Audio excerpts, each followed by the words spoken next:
anda ada modal yang besar, memang sesuai untuk menjadi pelabur dalam emas. Untuk pelaburan gold bar yang terbaik adalah 250 gram ataupun 1 kilogram gold bar. Ada 3 sebab utama. Yang pertama adalah harga per gram jauh lebih murah berbanding dengan gold bar yang kecil. Yang kedua, cost premium per gram jauh lebih rendah. Dan yang ketiga, spread value hanya 6% sahaja.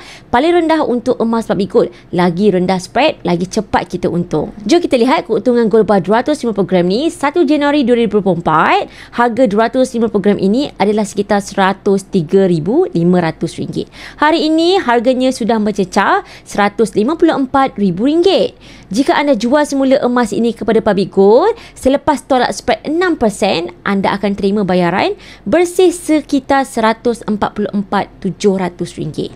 Maknanya keuntungan bersih sekitar RM41,300, iaitu lebih kurang 39%. Sebab itu kalau kita nak maksimumkan keuntungan, gold bar 250 gram dan 1 kilogram adalah pilihan yang paling bijak. Berminat nak memiliki 250 gram ataupun 1 kilogram emas ni, hubungi saya bantu anda sebaiknya.